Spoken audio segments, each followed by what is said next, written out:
Filipenses 3, versículo 17. ¿Lo leemos? Dice, hermanos, ¿qué dice Pablo? Hermanos, sed imitadores de mí y mirad a los que así se conducen según el ejemplo que tenéis en nosotros. Porque por ahí andan muchos, de los cuales os dije muchas veces, y aún ahora lo digo llorando, que son enemigos de la cruz de Cristo, el fin de los cuales será perdición, cuyo Dios, y si lo ve que está en minúscula, ¿verdad? No se refiere a nuestro Dios, cuyo Dios es el vientre y cuya gloria es su vergüenza, que solo piensan en lo terrenal. Padre, esta mañana estamos presentando tu palabra delante de ti, para que seas tú, Señor, el que puedas llevar esa porción al corazón de la iglesia y que tú nos puedas bendecir de una forma especial. Que seas tú el que nos hables a través de tu palabra y que tu palabra nos bendiga a la familia de esta iglesia esta mañana. Te lo pedimos en el nombre de Jesús. Amén y amén. Le he titulado a esta predicación, tiene un título un poco fuerte, pero lo estoy extrayendo exactamente del versículo. Le he titulado Los enemigos de la cruz de Cristo. Los enemigos de la cruz de Cristo. Si nosotros hacemos un énfasis en los temas anteriores, el apóstol Pablo nos ha hablado acerca de nuestras justicias, ¿se acuerda? Y los insuperables méritos de Cristo. Pablo nos ha venido hablando de proseguir a la meta, de ir en pos de Jesús, los pasajes llenos de ánimo que procuran la semejanza de Cristo en nuestras vidas. Pero casi inmediatamente en la carta vemos cómo el apóstol Pablo pasa de la alegría al lamento. Pablo está feliz hablando de ser semejantes a Cristo, que Él es nuestra meta, que tenemos que ir en pos de Él. Y aquí aplaudimos y nos gozamos por lo que el apóstol Pablo le está diciendo a la iglesia, pero luego lo vemos que rápidamente pasa de la alegría al lamento. De hecho, en el versículo 18 que acabamos de leer, dice que Pablo está diciendo esas cosas llorando, dice la Biblia. Vemos a Pablo pasar de la felicidad a la tristeza. El apóstol viene hablando de cómo él ve a Jesucristo, de su gozo por Jesús y de cómo Jesús lo llena todo para él. Jesús lo es todo para él. Pablo viene hablando del amor del cual lo ha perdido todo y todo lo demás lo tiene por basura. Amén. De hecho, del versículo 7 al 16 encontramos a un Pablo, hermanos, lleno de celebración y lleno de gozo. Pablo estaba desesperadamente emocionado, explicándole a los filipenses el por qué era necesario ser semejante a Cristo. Pero ahora Pablo, después de tanta emoción, cambia su tono y llorando le dice que hay algunos que son enemigos de la cruz de Cristo. La pregunta que probablemente se hicieron los filipenses, porque si Pablo nos hubiera mandado una carta hacia nosotros, nos hubiéramos hecho una pregunta. ¿Cuál pregunta? ¿Quiénes son esos enemigos de la cruz de Cristo? Pablo, ¿de quién nos estás hablando? Porque ya Pablo les dijo, van a venir falsos maestros. Es más, anteriormente Pablo les dijo, hay algunos que usted los ve predicar muy bonito, pero están predicando por envidia. Hay algunos que usted los ve sirviendo, pero su corazón realmente no está motivado por las motivaciones correctas. Y también vemos a Pablo que les dice a ellos, y cuídense de los perros y de los falsos maestros. Entonces Pablo ya está hablando de dos tipos de personas, pero aquí Pablo también les dice, hay enemigos de la cruz. Y muy probablemente la pregunta que los filipenses se hicieron es, ¿quiénes y cómo son los enemigos de la cruz de Cristo? Pablo, ¿de quién nos estás hablando? Epafrodito, probablemente, cuando visitó a Pablo a la cárcel, Probablemente él fue el que puso al tanto a Pablo de estos enemigos de la cruz. Seguro cuando Epafrodito llegó, le dijo: Pablo, te voy a hablar de todo esto. ¿Se acuerdan que le habló de dos mujeres que no se hablaban en la iglesia y que estaban en pleito? Que lo vamos a ver en el capítulo 4. Epafrodito fue el chismoso. Epafrodito fue el que le llevó el chisme a Pablo y le dijo: Pablo, y en la carta, por cualquier cosa, si usted quiere, ¿verdad?, puede agregar algo ahí, porque estas dos hermanas, no, hombre, y si les puedes dar algún consejo a ellas, por favor, ¿verdad?, antes de que las expulsemos de la iglesia, por favor, dales un consejo. Y Pablo les escribe, pero Epafrodito probablemente es el que pone al tanto a Pablo de este tipo de personas a las que Pablo entonces, escribiendo, les dice: hermanos, estos son enemigos de la cruz de Cristo. Amén. Entonces Pablo podría estar refiriéndose a los falsos maestros judaizantes, que ya lo vimos hace como 2 o 3 predicaciones atrás. Podría referirse a ellos. Pero con certeza no podemos nosotros definir o entender quiénes son estos. No podemos saber quiénes eran estos enemigos de la cruz. Realmente la carta no nos dice quiénes son estos enemigos. No tenemos un versículo en la carta que nos diga: estos enemigos son sutanito y son menganito. No, con certeza no podemos decir, pero lo que sí podemos hacer o debemos saber es cómo es el carácter de los enemigos de la cruz de Cristo. Eso sí lo podemos hacer. ¿Sabe para qué? Para que aprendamos a identificarlos por cómo son y por lo que hacen. Entonces, lo interesante de esto es que pareciera que estas personas están en la iglesia, porque si no, Pablo no les hubiera dicho de ellos. Pablo hubiera dicho: déjelos ahí, es eso. Pero probablemente, estoy utilizando la palabra correcta, probablemente pareciera que estas personas eran de la iglesia y que de alguna manera tenían cierta influencia dentro de la iglesia. Y lo vamos a leer de nuevo, Filipenses 3:17. Dice: hermanos, vean cómo empieza Pablo, sean imitadores de mí y miren a los que así se conducen según el ejemplo que tenéis de nosotros. Porque por ahí andan muchos, de los cuales os dije muchas veces, y ahora aún lo digo llorando, que son enemigos de la cruz de Cristo.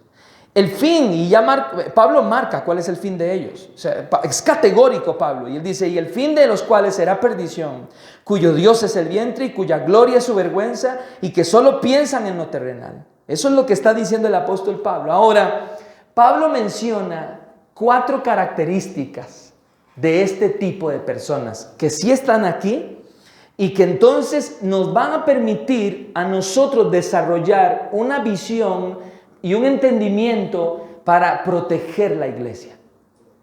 Para que nosotros podamos identificar cuando alguien está en la iglesia, pero que no es de la iglesia, y su fin es ser enemigo de la cruz de Cristo. Yo sé que es un tema grueso, sé que es un tema difícil a veces de asimilar, pero los que tienen muchos años de estar en el Evangelio entienden esto. Entienden que a veces en la iglesia hay gente así. Pero vamos a tratar de exponerlo de la forma más correcta. Entonces el apóstol Pablo menciona 4 cosas de estas personas para poder identificarlos. Lo primero que Pablo dice es: el fin de ellos es perdición. Ellos se van a perder. O sea, ellos no van a ser salvos. O sea, es gente que no es cristiana. El fin de ellos es perderse. Pareciera que son, les dice quizá Pablo, pero ellos no son. Están en medio de la comunidad cristiana, pero no son de la comunidad cristiana. Los enemigos de la cruz de Cristo son personas que nunca han sido salvas y que al final terminarán perdiéndose. Ese es uno de los destellos que el apóstol Pablo le dice a los filipenses. Pero el segundo es bien interesante, porque Pablo les dice en el versículo 19, cuyo Dios es el vientre. Cuyo Dios es el vientre. Y probablemente se nos viene a la mente algo que tenga que ver con comer, ¿verdad? Pero hermanos, cuando Pablo dice cuyo Dios es el vientre, esta es una manera de ilustrar las inclinaciones de estas personas, sus pasiones carnales, sus deseos terrenales, inclinaciones y deseos que como el vientre nos hace demandas. Hermanos, nuestras pasiones son como nuestro vientre, que al tener hambre nos demanda, nos pide, nos exige. Y por eso la expresión del apóstol Pablo es decir, cuyo Dios es el vientre. O sea, Pablo está diciendo, estos hombres, sus pasiones, sus inclinaciones, es como el vientre, les demanda, les exige, les pide. Y esta es una manera de decir que estas personas hacen siempre y únicamente lo que su carne les pide. Es una forma de expresar el carácter sensual de esos hombres que solo obedecen a sus pasiones carnales, rindiéndose a sus impulsos terrenales. Las pasiones de este tipo de personas son su Dios. Usted los escuchará para que usted los pueda identificar mejor, hermano. Usted escuchará a este tipo de personas que están en la iglesia, que parecieran ser iglesia, pero que no lo son. Usted los escuchará decir cosas como, así soy yo. Cuando viene un consejo, ellos dicen, no, así soy yo. Así me hizo Dios, así nací. Y si Él hubiese querido que yo fuera de otra forma, Él me hubiera hecho de otra forma, pero así soy. Es como cuando alguien dice, así soy yo, hermano, yo siempre digo la verdad, yo prefiero decir la verdad como es. Hermano, una verdad mal dicha puede dejar de ser una verdad.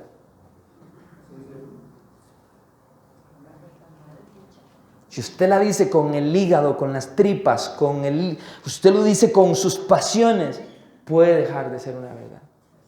Usted puede dar una verdad, hermano, llena de misericordia. Ya si la persona no la quiere seguir, ya eso es otra situación. Pero usted la dijo correctamente. Y usted verá que hay gente que dice, así soy yo, hermano.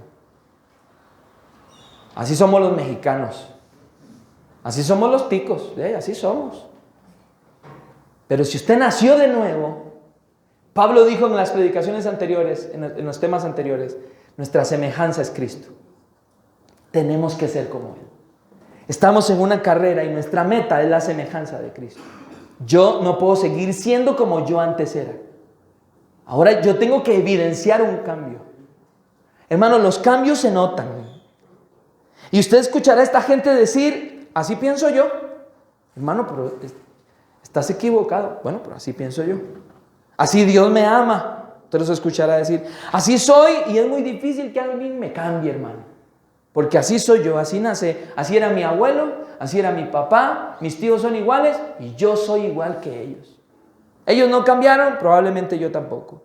Y así actúan, hermanos, sin ninguna consideración de lo que dice la palabra de Dios, sin ninguna consideración de la gloria de Dios, sin ninguna consideración por la iglesia y sin ninguna consideración por el amor al prójimo. Es más, hermano, para que podamos identificar mejor a este tipo de personas, estas personas interpretan la palabra de Dios con base a lo que creen y conciben en su interior. La palabra de Dios puede decir una cosa, pero ellos la conciben de otra forma. Y el único criterio que estas personas tienen para decidir lo que van a hacer es si sus pasiones o sus deseos carnales se lo piden, ¿no? Estas personas son de tropiezo para los hermanos piadosos de la iglesia. ¿Y sabe usted qué es lo que dice nuestro Señor Jesucristo para los que son de tropiezo para la iglesia? Vamos a Mateo capítulo 18, hermanos. Exactamente, Mateo capítulo 18. Yo sé que ustedes se lo saben.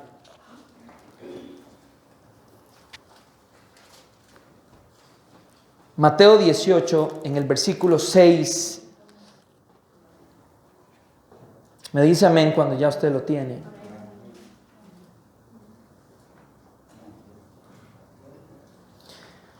Normalmente un cristiano se reconoce por una cualidad que una vez dijimos aquí de Agustín de Hipona, que dijo, ¿quieres reconocer a un hombre cristiano?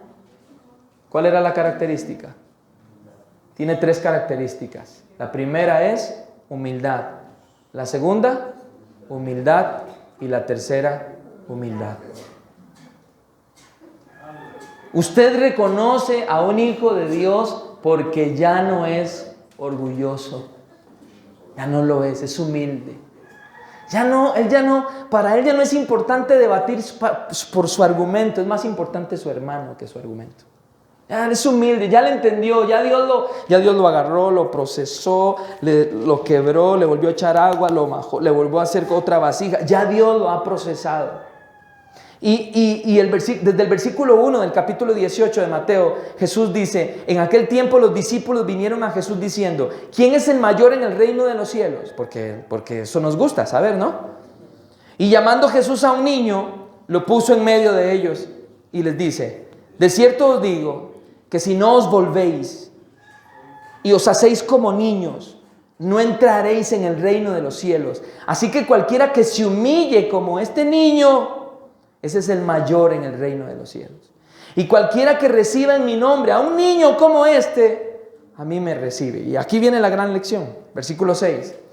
Y cualquiera que haga tropezar, Mateo 18:6. Cualquiera que haga tropezar a alguno de estos pequeños que creen en mí.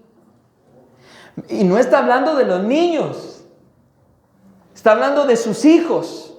Cualquiera que haga tropezar a uno de estos hijos míos humildes que creen en mí, mejor le fuera que se colgase al cuello una piedra de molino de asno y que se hundiese en lo profundo del mar. ¿Entiende eso, hermano? Es que por eso le dije, este tema de hoy es un tema grueso. Y que se hundiese en lo profundo del mar. Versículo 7. Ay del mundo por los tropiezos, porque es necesario que vengan tropiezos. No, el problema no es que el mundo a usted le ponga tropiezos. No es que usted se golpee el dedo pequeño como cuando fuimos al bautismo con el mundo. Usted va a tener tropiezos, va a tener situaciones, van a haber cosas difíciles a las que usted tiene que enfrentarse. Ya sabemos que el mundo es enemigo de Dios y que batallamos contra esa situación. Y dice, ay del mundo por sus tropiezos, porque es necesario que vengan tropiezos. Pero luego dice, pero ay de aquel hombre por quien viene el tropiezo.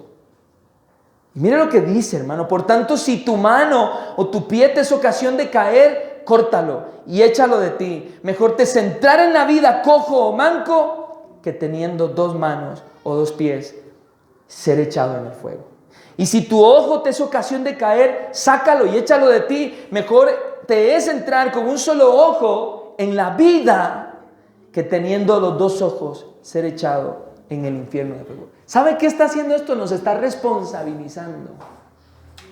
Cuando yo soy parte del cuerpo de Cristo, hermano, yo no puedo ya conducirme como a mí me viene en gana, ya no lo puedo hacer. Soy parte de un cuerpo, me debo a un cuerpo, al cuerpo de Cristo. Y debo de tener mucho cuidado. ¿Sabe que un comentario suyo, y esto es algo que no lo tengo acá, pero lo quiero decir, un comentario suyo a un hermano de la iglesia puede hacer daño? Puede hacer daño. Y tenemos esa mala costumbre. A veces cuando vemos hermanos que están trabajando con gozo en la iglesia y usted los ve con ánimo y con ímpetu y esto y que el otro y sí, pero él hace eso porque como el pastor lo está tomando en cuenta, pero sí, si no lo toman en cuenta. Y son comentarios que usted no debería de tolerar. Usted debería decir, cállese, él es su hermano. Usted debe amarlo, debe cuidarlo. Ah, sí, pero es que ese hermano cuando predicó, la verdad es que no, es que esto que se está... Hermano, eso no lo haga. Primero, nadie le está preguntando. Y segundo, usted sabe claramente que cuando usted va a hacer un comentario, usted sabe cuál es la intención de ese comentario. Si usted analiza que la intención de ese comentario no es santa, no lo haga. Y si tiene que hacerlo, mejor diríjase al pastor. Y le tira todo ahí al pastor. El pastor va a saber qué hacer con eso. Ay, hermano, de nuestros comentarios, de nuestras formas de ser, que puedan de ser tropiezo para nuestros hermanos. Número 3, en el versículo Filipenses 3:18, dice, y cuya gloria es su vergüenza. Hermanos, miren, Para comprender mejor esta frase, cuya gloria es su vergüenza, es como si Pablo dijera que estas personas deberían de avergonzarse de las cosas por las cuales se jactan. Eso es lo que está diciendo Pablo. Estas personas que son así, estos que están haciendo comentarios que dicen así soy yo, que su vientre es su Dios y que se jactan de cómo son, estas personas deberían de avergonzarse de las cosas de las que se jactan. Recuerden que estamos en Filipenses 3, en el versículo 18 y 19. No solo viven en pecado dentro de la iglesia, sino que se jactan de vivir en pecado. No son solo orgullosos, sino que se enorgullecen de ser orgullosos. No solo no piden perdón, sino que se deleitan en el dolor del otro. No solo no perdonan, sino que disfrutan no hacerlo. Y este estilo de vida los debería llevar a llorar y a avergonzarse, porque sus mentes están influenciadas, hermano. Porque sus mentes están contaminadas. Y este estilo de vida los debería llevar, hermano, a llorar, a sufrir, a avergonzarse. Pero al contrario se glorían en sus actos. Y por eso Pablo dice, la gloria de ellos es su vergüenza. Ellos deberían de avergonzarse de lo que hacen y se jactan. Y lo otro que está en el versículo 19, al final, Filipenses 3:19, lo tiene la última línea, dice, estas personas solo piensan ¿en qué? En lo terrenal, en las cosas de la tierra.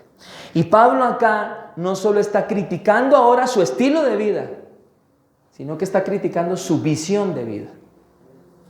Pablo aquí está denunciando la mentalidad de estas personas que dice, estos solo piensan en lo terrenal. Ellos no piensan en las cosas eternas, sino en las temporales. Sus mentes están influenciadas totalmente por el mundo. De hecho, en las 13 cartas que el apóstol Pablo escribe, la mentalidad de las personas es un tema recurrente en Pablo. Y probablemente la razón por la que Pablo hace tanto énfasis en la manera de pensar es por esto, hermanos. Porque el hombre es el resultado de lo que piensa. Lo que usted ve por fuera, lo que usted logra ver, hermano, primero se fue madurando acá. Es como cuando hemos hablado también del adulterio. No es que alguien se levantó hoy con ganas de adulterar. Es que eso se vino masticando, se vino trabajando, se vino pensando. Y luego da el traste con eso. El hombre, hermano, siempre será un producto de su forma de pensar. La Biblia dice, ¿cuál es su pensamiento? Tal es él. ¿Cuál es su pensamiento? Tal es él. Como piensa, habla. Como piensa, se relaciona con los demás. Sus prioridades en la vida son el resultado de lo que en su mente considerará más importante. Ahora, la segunda pregunta que quiero lanzar es, si estamos hablando de una mente terrenal, ¿cómo podríamos decir que es una mente terrenal? ¿Cómo puedo hacer yo, pastor, para entender si yo tengo que renunciar a algunas cosas de mis residuos en la carne que me han quedado? Sé que soy una nueva criatura, pero ¿cómo puedo yo identificar si mi mente es una mente terrenal? Bueno, hermano, es sencillo. Una mente terrenal es una mente que no toma en cuenta a Dios. Es una mente, usted toma en cuenta cualquier cosa y a lo último, cuando ya no tiene más que pensar, toma en cuenta a Dios. Pero una mente terrenal es una mente que no toma en cuenta a Dios. Una mente terrenal es una mente que se caracteriza por ignorar las realidades más importantes de la vida. La realidad del pecado. Una persona que no toma en serio la gracia de Cristo. Una mente que no toma en cuenta la santidad. Que no toma en cuenta la muerte, que no toma en cuenta el juicio venidero. Una mente terrenal no tiene a la palabra de Dios, no tiene la Escritura como su punto de partida para entender las cosas de este mundo.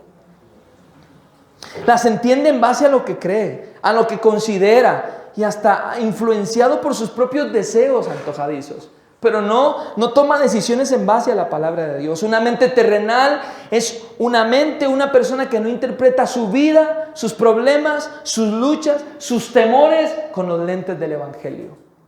Es una persona que no sabe qué hacer porque como no entiende la Biblia, porque como no lee la Biblia, porque como lee cualquier cosa y pasa horas en Facebook y en Instagram y en todas las plataformas que hay y lee todo lo que quiera leer y su mente está llena de basura, pero no está llena de la palabra de Dios. Y cuando la mente de nosotros no está llena de la palabra de Dios, entonces cuando vienen los problemas, las luchas, los temores, vemos todos esos problemas con los lentes de lo que sea, menos con los lentes del Evangelio.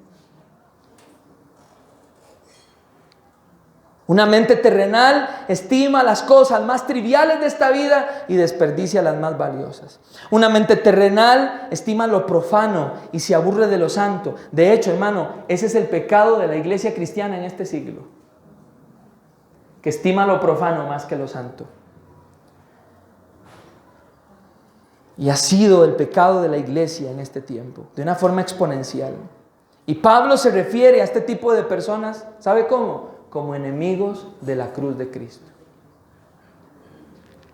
Ahora, para terminar, si ya sabemos las características de estos hombres y ya sabemos que ellos lo que están pensando solo es en las cosas terrenales, ¿cómo podemos cuidarnos como iglesia de este tipo de personas? Esa es la gran pregunta.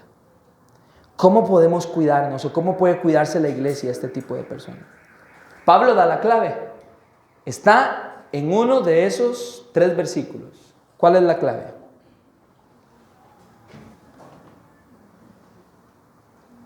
Y la clave lo da el primer versículo. Hermanos, sed imitadores de mí y mirad a los que así se conducen según el ejemplo que tenéis de nosotros. ¿Sabe cómo nos cuidamos de esto? Imitando a los hombres y mujeres piadosos de la iglesia. Ya usted sabe que su modelo es Cristo. Usted sabe, eso es innegociable. Cristo es el Señor de la iglesia, Cristo es nuestra meta, Cristo es nuestra medalla, Cristo es nuestro premio. Vamos hacia Cristo, pero hay hombres y mujeres en la iglesia que han demostrado ser piadosos. Ponga su mirada en ellos. Véalos cómo oran, véalos cómo sirven, véalos cómo aman, véales su lealtad, véales su respeto, véales su consideración. Vea si son unos peleoneros o no, vea si son santos o no lo son, vea si son prudentes o no lo son. Y Pablo lo que está diciendo es, para evitar esto, pongan su mirada en Cristo, pero en hombres que se conducen como se conduciría Cristo. Y Pablo les dijo, porque hay enemigos de la cruz de Cristo, imítenme a mí. Eso es lo que dice Pablo. Pablo les dijo, hay enemigos de la cruz, pero para evitarlos, busquen personas piadosas y procuren ser como ellos, que ellos los tomen de la mano y los lleven a Cristo, a la semejanza de Cristo. Eso es lo que Pablo está diciendo, porque hay enemigos de la cruz. Pareciera que hay arrogancia en Pablo, ¿verdad? Al decir, sean imitadores de mí. Pareciera como que hay cierta arrogancia, pareciera que esto no es característico de una persona humilde. Pero en 3 ocasiones, en todas sus cartas, Pablo hace la misma petición, sean imitadores de mí. Y Pablo les pide que lo imiten, pero Pablo en uno de los pasajes deja claro que al pedir que lo imiten es porque él imita a Cristo. Y en 1 Corintios capítulo 11, versículo 1, se lo leo yo, dice, Pablo, sed imitadores de mí, como yo lo soy de Cristo. Y Pablo con esto deja claro que el punto de referencia de nosotros como cristianos no es Pablo, es Cristo. Pero Pablo está diciendo, pero Cristo ascendió al cielo y ahora la iglesia está siendo liderada por hombres de carne y hueso, por mujeres piadosas que tienen áreas de servicio dentro de la iglesia, por muchachos piadosos como Timoteo. Pongan su mirada en ellos. Péguesele a esa gente. Ese siempre fue un consejo de un pastor que tuvimos, mi esposa debe recordar, del hermano Rubén Córdoba. Él decía, los predicadores, los que quieren predicar algún día, cuando se sientan a escuchar una enseñanza, véanlos predicar, véanlos cómo se conducen, véanlos cómo hablan, véanlos cómo manejan la palabra. Y entonces ustedes digan, esto no, esto sí, esto no. Y luego vean al otro predicador. Y las mujeres jóvenes que no saben cómo orar, vean a las que saben orar. Las mujeres que no saben, vean a aquellas que tienen tiempo. Los hombres que no saben cómo conducirse, los esposos nuevitos que están empezando su matrimonio, péguensele a esposos piadosos. No a cualquier esposo, a esposos piadosos, para que aprendan de esos esposos. ¿Por qué era importante imitar a Pablo, hermanos? ¿Por qué? Porque había muchos ejemplos de falta de piedad en los líderes. Muchos malos ejemplos. Había otros hombres de influencia en la iglesia, pero no eran piadosos. El hombre piadoso, usted lo conoce. Hermano, es fácil verlo. Es fácil identificarlo. Y Pablo exhortaba a los filipenses para que no siguieran, para que no imitaran, para que no escucharan y para que no copiaran a estos hombres. Dale la mano, esto y que el otro. Salúdalo, pero no seas como él. Avanza más bien para que ellos lleguen a ser como tú, pero no seas como ellos. Y Pablo realmente cuando dijo que lo imitaran estaba diciendo con respecto a eso: ¡hey, hermanos! Sí se puede vivir piadosamente. Yo he podido hacerlo porque el Señor me ha ayudado. Y Pablo lo estaba diciendo desde una cárcel escrita. Sí se puede ser piadoso. Y hay hombres que lo son. Véanlos a ellos, porque hay enemigos de la cruz de Cristo. Hay gente en la iglesia, hermano, que cuando vienen momentos especiales de Dios es donde logramos identificar ese tipo de personas. ¿Se acuerdan cuando el Señor dijo: hay que dejar, tal vez lo estoy aplicando mal, pero una ilustración, hay que dejar que la cizaña y el trigo, ¿verdad?, crezcan juntos? A veces eso es necesario. ¿Cómo podemos identificar nosotros en la iglesia quién sí, quién no, quién tiene buenas intenciones y quién no? Es sencillo. Mira a los piadosos. Los piadosos te van a dar un formato, una forma, un ejemplo, y entonces va a ser evidente los que no son piadosos.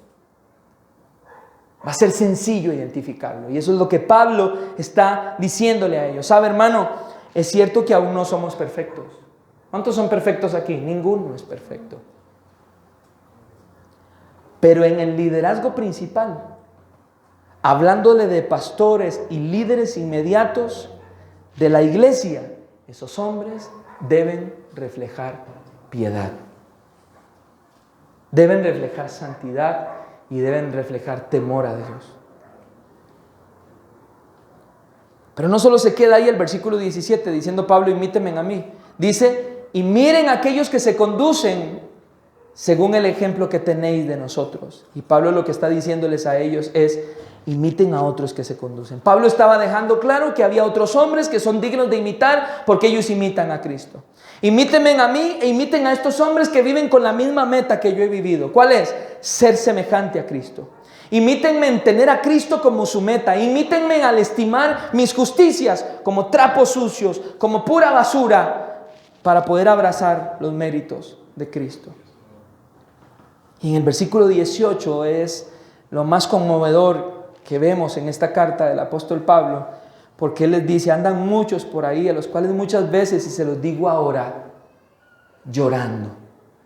Eso quiere decir que cuando Pablo escribió esta carta, este pasaje, Pablo lo hizo llorando. Y Pablo llora porque hay actitudes en la iglesia de Filipo que constituyen una ofensa a la cruz de Cristo. Y hermanos amados, no podemos ser indiferentes cuando actitudes dentro de la iglesia que son una ofensa a la cruz de Cristo son evidentes. No podemos ser indiferentes. Yo quisiera hacer una pregunta: ¿realmente lamentamos cuando alguien muestra lo contrario al carácter de Cristo? Porque 1 Corintios 5, vamos a 1 Corintios 5, hermanos.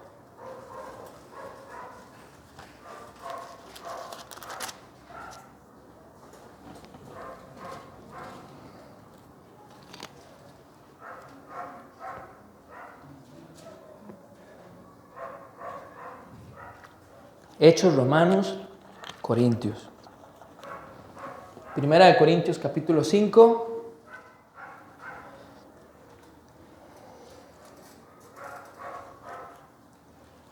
¿Lo tenemos? Pues resulta, mire lo que vamos a leer aquí, hermanos. 1 Corintios 5:1. De cierto se oye que hay entre vosotros. ¿Qué hay? Y la iglesia de Corinto era la iglesia más llena de dones de todas las iglesias que había. Era una explosión de dones y poder de Dios en esta iglesia. Pero Pablo dijo, he escuchado que entre ustedes hay fornicación. Y tal fornicación cual ni aún se nombra entre los gentiles, tanto que alguno tiene la mujer de su padre. Y vosotros, vea la reprensión que les hace, y vosotros estáis envanecidos. ¿No deberíais más bien haberos lamentado? En otra versión dice llorado, en otra dice gemido, para que fuese quitado de en medio de vosotros el que cometió tal acción. Vean lo que dice el apóstol Pablo aquí, hermano. Un hombre se estaba acostando con su madrastra, un muchacho, eso es lo que estaba pasando aquí. Y mientras eso sucedía, los cristianos estaban peleando para ver quién era mejor que otro. ¿Se acuerdan cómo empieza Corintios? En un pleito. ¿Quién tenía más dones? Otros debatían si eran de Pablo, si eran de Pedro, si eran de Apolos. Y en medio de esos pleitos y deshonras a nuestro Señor, Pablo les dice, ¿no deberían ustedes más bien haber llorado por esto? En lugar de estar tanto pleito en tonterías entre ustedes, haberle prestado atención a lo que estaba de una u otra forma lastimando a la iglesia, ¿no debieron ustedes más bien haber llorado? ¿Y por qué leo esto, hermano? Porque en las congregaciones cristianas, incluyendo esta que tanto amamos, lamento que no esté toda la iglesia hoy, incluyendo esta que tanto amamos, hay gente orgullosa.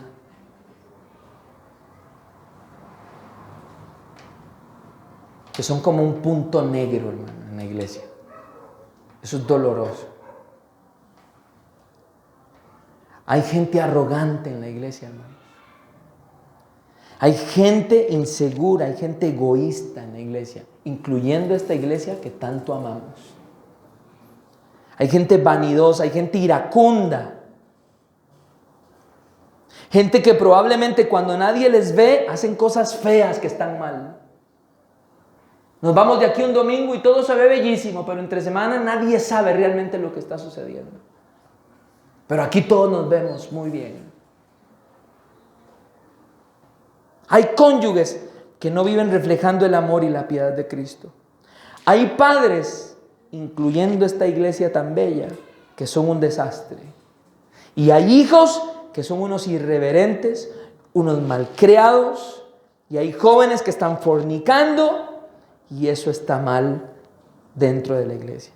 Hombres que están coqueteando con mujeres que ni siquiera son su esposa y viceversa. Pastor, pero eso pasa en la iglesia, hermano. Yo sé que usted no hace esa pregunta porque usted sabe que eso sucede. Y si el apóstol Pablo estuviera aquí, hermano, mire.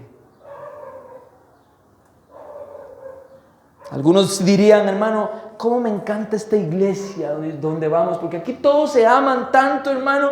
Todos se quieren tanto. No, hermano, aquí no todos nos amamos. Qué lindo que fuera así, pero no es la verdad.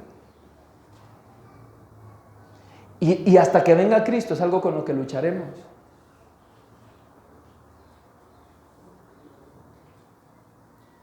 Y hay gente en la iglesia, incluyendo esta que tanto amamos, esta iglesia tan linda que tanto amamos, que le está haciendo daño al cuerpo de Cristo. Ahora, cuando vimos lo de Corintios y todo este material que yo estoy poniendo aquí al frente de ustedes, lo que está pasando en las iglesias cristianas, esto es material, esto que les acabo de contar es material para chisme y murmuración, o es una información que nos debería llevar a orar y a llorar.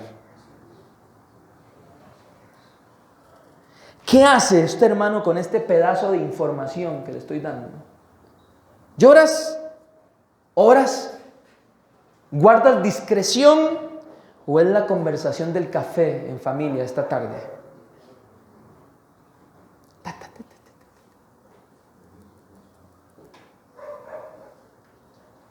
Esto no honra la cruz de Cristo, hermanos. Este tipo de actitudes no honran la cruz de Cristo y debería hacernos llorar. Ahora, mi amado hermano, si usted nota algún rasgo de los enemigos de la cruz de Cristo en usted, hoy es un buen día para que se arrepienta y pida perdón al Señor. Y si tal vez no solo le tiene que pedir perdón al Señor, tal vez le tiene que pedir perdón a alguien de la iglesia. Y hay un antídoto para esto, y el antídoto es buscar cada día ser más como Cristo. Y terminamos con Efesios capítulo 4, que fue el pasaje que desarrollamos ayer en la reunión de varones. Efesios capítulo 4, versículo 17.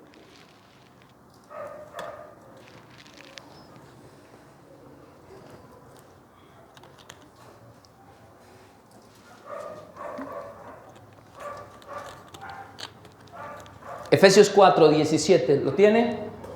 ¿Lo tienen en sus Biblias?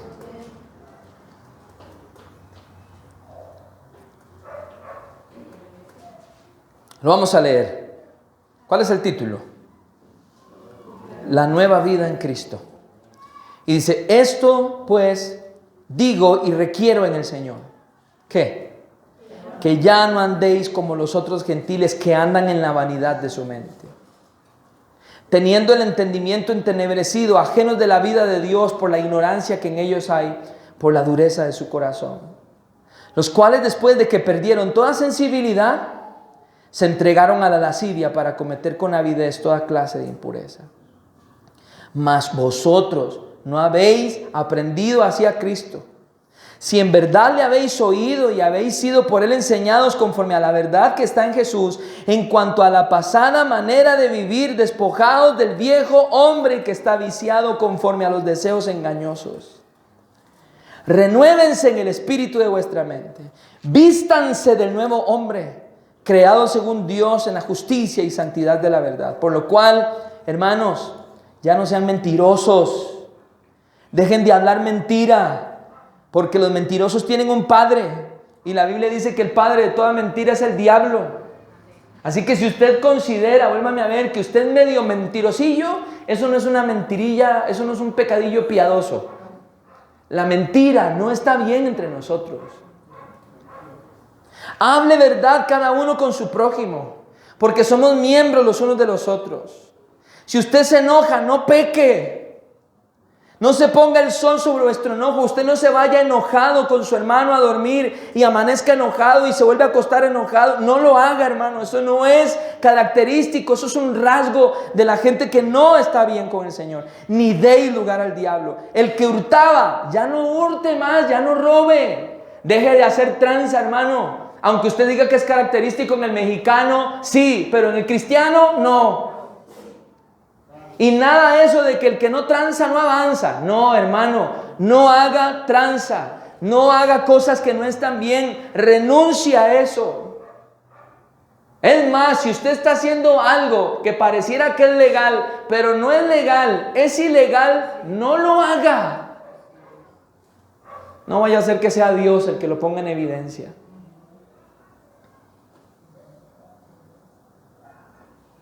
Ninguna palabra corrompida salga de vuestra boca. Muchas palabras de que necio, idiota, estúpido. Hermano, no, en el hijo, en el cristiano no, hermano. Sino que haya una buena palabra para edificación a fin de dar gracia a los oyentes. Y no entristezcan, no contristéis al Espíritu Santo de Dios con el cual fuisteis sellados para el día de redención. Quítense de ustedes toda amargura, hermano. No está diciendo, ore para que se le quite. Está diciendo, quíteselo de usted. Usted tiene que renunciar a esa actitud suya, hermano. Quítense de ustedes la amargura, el enojo, la ira, la gritería, la maledicencia y toda malicia. ¿Y cuál es el consejo? Y antes, sean benignos unos con otros, misericordiosos, perdonándonos unos a otros, como Dios también os perdonó a vosotros en Cristo Jesús. Hermanos, honestamente fallamos mucho en esto. Fallamos mucho. O sea, usted falla y Cristo lo perdona, pero a usted le piden perdón y usted no perdona. ¿Se acuerdan lo de los denarios? ¿Se acuerdan eso? Eso no es una actitud cristiana en nosotros. No lo practique ni con su vecino, no lo practique ni con su enemigo, y no lo practique ni con su esposo, ni con su esposa, ni con sus hijos, ni con sus padres, no lo practiquen. Porque Cristo nos perdonó a nosotros siendo enemigos. ¿Y sabe qué pasa? Que cuando pecamos ahora, Cristo nos perdona. Y Cristo no le va a decir a usted, déjame pensarlo, la verdad. Y en 5 días lo perdonó. No, no es así. No guarde rencor, hermano. Deje la amargura, deje la ira, deje el enojo. Esas son manchas, hermano, en nuestros ágapes. En nuestro amor ágape. Y tenemos que renunciar a eso. Amén.